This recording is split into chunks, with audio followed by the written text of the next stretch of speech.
यहाँ बुलाने का विशेष कारण है कि हाल के दिनों में ही आप लोगों ने देखा होगा कि भारतीय जनता पार्टी के तरफ से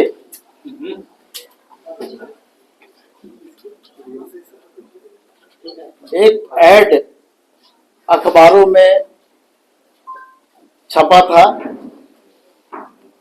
जिसमें लिखा हुआ था कि सहारा के अंदर में जो निवेशक है, जो निवेश किए हैं, जो भुक्तभोगी हैं, उनके पैसे का भुगतान जल्द से जल्द कराया जाएगा। ये भारतीय जनता पार्टी के द्वारा ये इश्तेहार जारी किया गया था। साथियों, आप लोग सुब्रत राय से भी भली भांति अवगत होंगे, जिनको कि सहारा श्री के नाम से ये देश जानता है।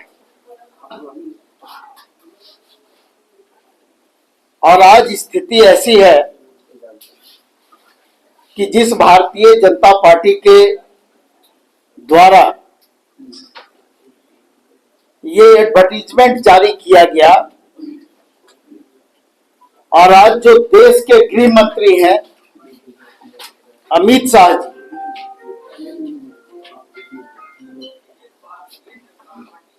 उस मंत्रालय में या यूं कहें कि उस विभाग का मंत्री स्वयं अमित शाह जी हैं, जिसे सहकारिता विभाग हम लोग कहते हैं। सहकारिता मंत्री के रूप में भी हम लोग अमित शाह जी को जानते हैं।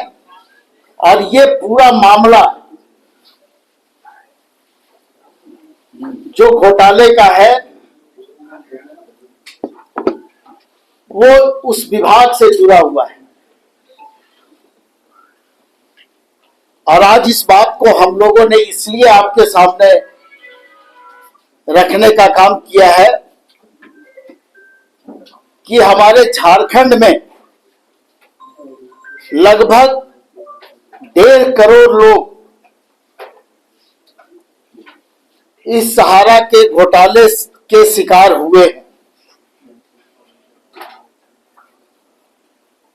और यहां के उन 1.5 करोड़ लोगों का लगभग 20,000 करोड़ रुपया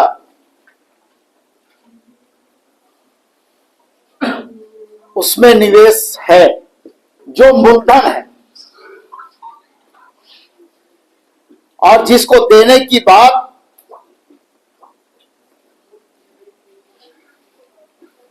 भारतीय जनता पार्टी कर रही है,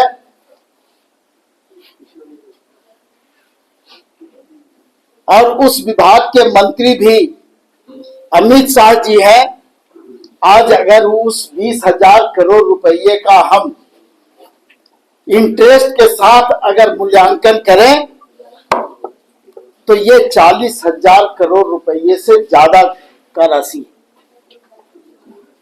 1.5 करोड़ लोग इस राज्य में प्रभावित हैं।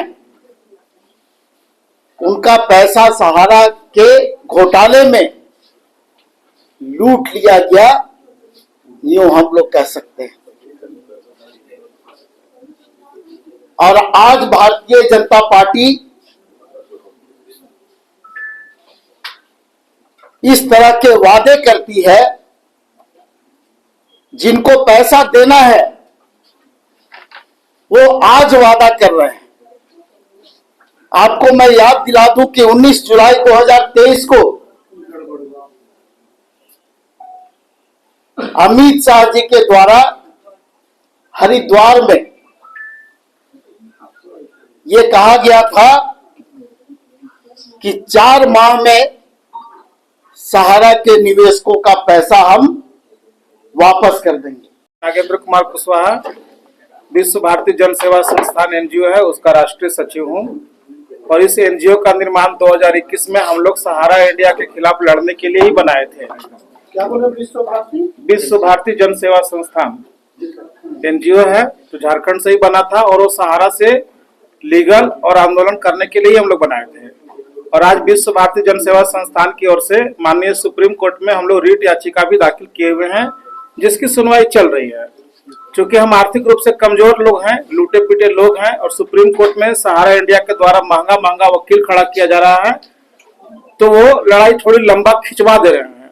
लेकिन ये लड़ाई सुप्रीम कोर्ट में है और अब हमारे साथ माननीय झारखंड सरकार का समर्थन मिला है, तो निश्चित रूप से हम इस केस में जीतेंगे। दूसरी तरफ मैं बताना चाह रहा हूं कि माननीय सहकारिता मंत्री जी का जो बयान आया अभी झारखंड में कि 10 साल से यहाँ के मुख्यमंत्री हेमंत सोरेन जी क्या कर रहे थे, सहारा का भुगतान नहीं हो रहा था। तो और मैं थोड़ा सा इसके पीछे ले चलूं कि विगत लोकसभा चुनाव में कुशीनगर में जब ये गए थे तो इन्होंने बयान दिया था कि अखिलेश यादव सहारा आश्रम के जिम्मेवार हैं।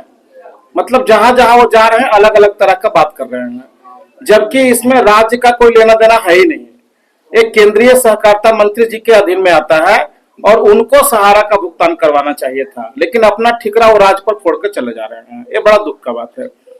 दूसरा चीज कि अमित शाह जी सीधे सीधे लाश पे राजनीति कर रहे हैं। आज सहारा से भुगतान नहीं मिलने के कारण देश भर में कम से कम 10,000 से ज्यादा लोग आत्महत्या कर लिए हैं, जिसमें झारखंड में करीब 100 लोगों से ज्यादा लोग आत्महत्या किए हैं। उनका आंखों का आंसू उनको नहीं दिख रहा है, उनके लिए कोई मिलने नहीं जा रहा है। लेकिन सुब्रत राय मरे तो उनके परिवार से मिलने के लिए देश के रक्षा मंत्री राजनाथ सिंह जी जा रहे हैं। ये रिश्ता क्या कहलाता है? तो सीधे सीधे सहारा को संरक्षण देने के काम माननीय अमित शाह जी कर रहे हैं और अपना ठिकरा दूसरे पर ठोक कर रहे हैं। काफी निर्लज हैं, जिनको शर्म भी नहीं आता कि हम कह क्या रहे हैं और कर क्या रहे हैं। अलग अलग तरीके से अलग अलग राज्य में अलग अलग भाषण दे देते हैं। आज हम लोग पीड़ित हैं। सहारा इंडिया में जो फिगर दिया गया सहारा की ओर से दिल्ली हाईकोर्ट में कि सहारा में 10 करोड़ डिपोजिटर है केवल कोऑपरेटिव सोसाइटी के, जिसके मंत्री जो है माननीय अमित शाह जी हैं, और 3 करोड़ डिपोजिटर हैं सहारा की अन्य कंपनी है। मतलब टोटल डिपोजिटर हुए 13 करोड़, और उसमें से 1.5 करोड़ लोग केवल झारखंड के ही लोग हैं, जिनका करीब करीब 45,000 करोड़ रुपया फंसा हुआ है। पूरे देश का 13 करोड़ लोगों का पैसा फंसा हुआ है, लगभग 3 लाख करोड़ रुपया।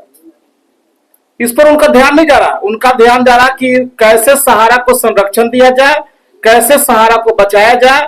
इसीलिए माननीय सुप्रीम कोर्ट में एक याचिका लगा करके इन्होंने गलत तरीके से जो डिवेंचर का पैसा था उसमें से 5,000 करोड़ रुपए का निकासी करवाए कि उस पैसे से हम पोर्टल बना के सबका भुगतान करवाएंगे। और जो पोर्टल बनाया गया उसमें इनके द्वारा कमिटमेंट किया गया कि जो लोग पोर्टल पे आएंगे उनका 45 दिनों में भुगतान 10-10 हजार रुपया हम लोग करेंगे। 10 हजार रुपए की बात छोड़िए, 10 रुपया ही बहुत लोगों को नहीं मिला। वो बिल्डे ही होगा जिनको 10 हजार रुपया मिला। 50 हजार रुपया अनाउंस करेंगे, लेकिन मिला क्या? 50 रुपया भी लोगों को नहीं मिल रहा है।